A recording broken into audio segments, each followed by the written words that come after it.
আমরা আজ দেখব কিভাবে USMIS এ লগইন, ডাটা এন্ট্রি এবং লগ আউট করা যায়।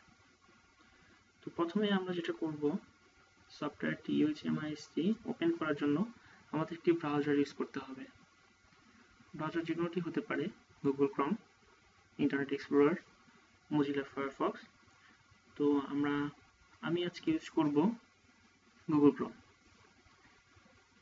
গুগল ক্রোম ওপেন করার জন্য আমাদের স্ট্যাটাস বারে গুগল ক্রোম একটি আইকন আছে, এটাতে ক্লিক করে ওপেন করতে পারি, অথবা ডেস্কটপে গুগল ক্রোম আইকন আছে, সেখান থেকে ওপেন করতে পারি, অথবা স্টার্ট বাটনে গিয়ে অল প্রোগ্রামসে গিয়ে গুগল ক্রোমটা ক্লিক করে ওপেন করতে পারি। এরপর অ্যাড্রেস বারে আমাদের USMIS এর যে অ্যাড্রেসটি আছে সেটি লগ ইন করতে হবে। যেমন পুরো অ্যাড্রেসটি টাইপ করে এন্টার প্রেস করলে আমাদের লগ ইনের অপশনটি চলে আসবে।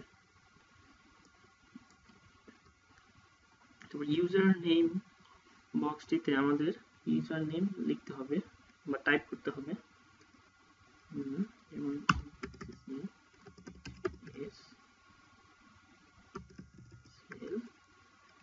পাসওয়ার্ড বক্সে পাসওয়ার্ড, দেন লগইন ক্লিক। এখানে চাইলে আমরা পাসওয়ার্ডটি সেভ করতে পারি, না চাইলে নকে ক্লিক করে পাসওয়ার্ডটি সেভ নাও করতে পারি। এখন আমরা যেখানে আছি সফটওয়্যারটি, এটাকে আমরা ড্যাশবোর্ড বলে থাকি। ড্যাশবোর্ড নিয়ে আমরা অন্য আরেকটি টিউটোরিয়ালে ডিটেলস জানবো। তো আজকে আমরা দেখব কিভাবে ডাটা এন্ট্রি করতে হয়। তো ডাটা এন্ট্রির জন্য আমরা প্রথমে অ্যাপসে যাব, অ্যাপস অপশনে গিয়ে ডাটা এন্ট্রি অ্যাপসটিতে ক্লিক করে ওপেন করব। দেন আমার এর পরবর্তী কাজ হবে, আমি কোনো একটা নির্দিষ্ট ফ্যাসিলিটিতে ডাটা এন্ট্রি করব। তো আমাকে প্রথমে সেই ফ্যাসিলিটিটা সিলেক্ট করে দিতে হবে।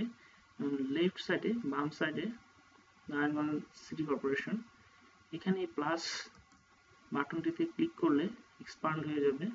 এখান থেকে আমি নির্দিষ্ট যে ফ্যাসিলিটিতে ডাটা এন্ট্রি করব সেটি সিলেক্ট করতে হবে।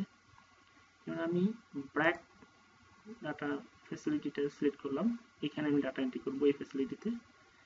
দেন এটা সিলেক্ট করার সাথে সাথে আমার ডান সাইডে যে অর্গানাইজেশন ইউনিট আছে, এখানে আমার অর্গানাইজেশন নেমটি শো করবে। তারপর আমাকে দেখতে হবে আমি কোন ডাটা সেটে ডাটা এন্ট্রি করব, সেটা আমাকে এই সিলেক্ট ডাটা সেট এই অপশন থেকে সিলেক্ট করতে হবে।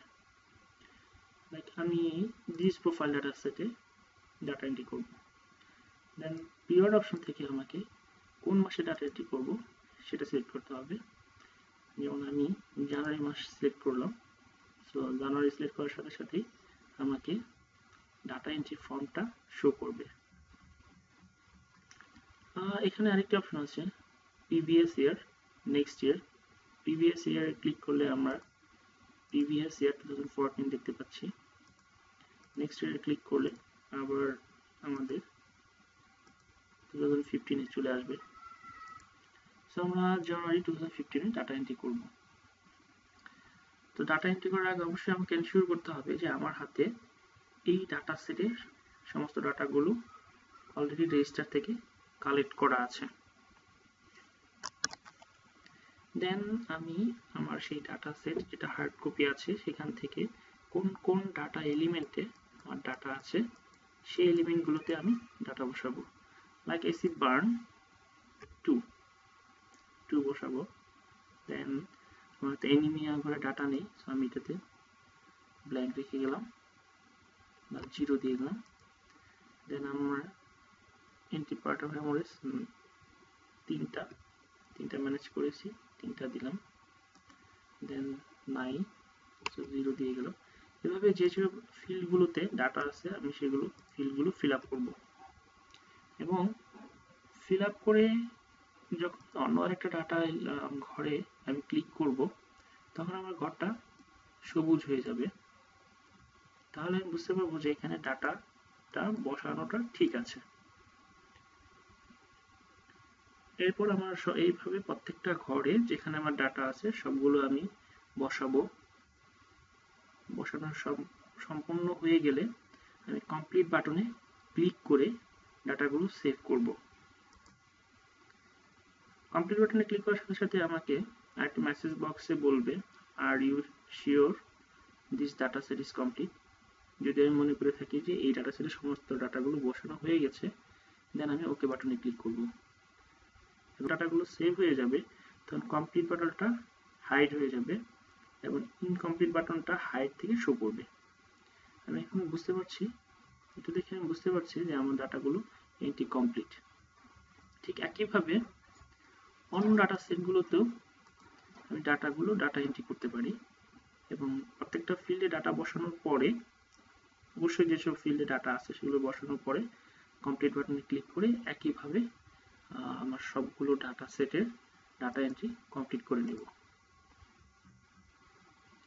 সো এরপর যখন আমার সমস্ত ডাটাগুলো এন্ট্রি করা কমপ্লিট হয়ে যাবে, এরপর আমাকে লগ আউট করতে হবে এবং লগ আউটের জন্য প্রোফাইল থেকে লগ আউটে ক্লিক করলে আমি সিস্টেম থেকে বেরিয়ে আসবো।